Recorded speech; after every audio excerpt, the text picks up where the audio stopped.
Akkam jirtan hordoftoota miseensota YouTube chaanalii kiyyaa.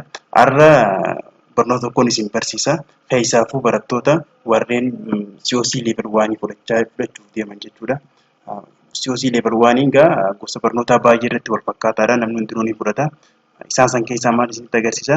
Akkaataa itti deeskitooppii hiikanii fuula windoo jalqabaa irratti mul'isanii isin agarsiisa jechuudha. Kan yeroo baay'ee gosoota windoo keessaa akka jedhamu nu gaafatamus windoo 7dha jechuudha. Akkuma agartan ani irratti isin agarsiisuu deemu kunis windoo 7dha. Kanaaf jalqaba maal goona? Akkuma asirratti agartan kana recycle bin isa jiru kana malee wanti tokko illee fuula deeskitooppii irratti hin argamu.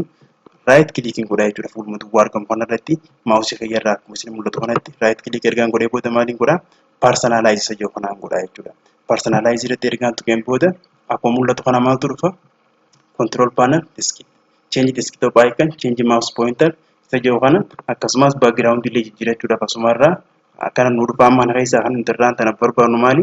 Change desktop icon isa jiru kana gara harka mirgaa gara harka bitaa gama mataa gubbaa kan argamu kana ituina eega tuineen booda fuula kanaan nu dhufa jechuudha. Desktop icon jedhee computer user file network recycle bin control panel isa jiru kana jechuudha. Isaan kana keessaa recycle biniin duraanuu akka mul'atu ta'ee jira. Amma nuti maal goona? Sanduuqa kana keessatti raayitii goona jechuudha. Kan barbaanne keessaa goone kan hin barbaanne sun ta'e. Amma koompitara yeroo tu'inne koompiterri mul'ata. Ammas mee neetwoorkii haa jennuuni. Eegas booda control panel isa jiru kana erga akkanatti raayit ittiin goonee booda apply kan jedhu ni tu'ina. Eegas booda okay jennaan jechuudha. Amma akkuma mul'atu kana wantoonni hangi nuti ammaan tana select goone kun fuula desktooppii keenya irratti nu bu'ee jira. Mee waliin haa ilaallu. Inchufa kana reefu akkuma argitan asirratti recycle binii malee wanti tokko illee hin jiru. Amma koompiterriinis bu'ee jira, wanti kun bu'ee jira.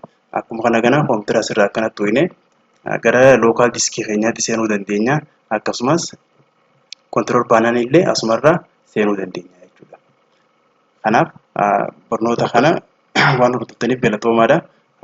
YouTube channel kiyya namoonni kanaan dura subscribe hin godhin subscribe godhaa, share illee godhaa, waliin illee gaadhaa. Barattoonni wantoota kana argachuudhaaf rakkachaa jiran baay'ee waan jiruuf haaluma salphaan akka hojjechuu dandeenyu ammas itti agarsiisan jira. Galatooma barnootaan kutaa biraatiin hanga walitti deebinutti nagayaan tura.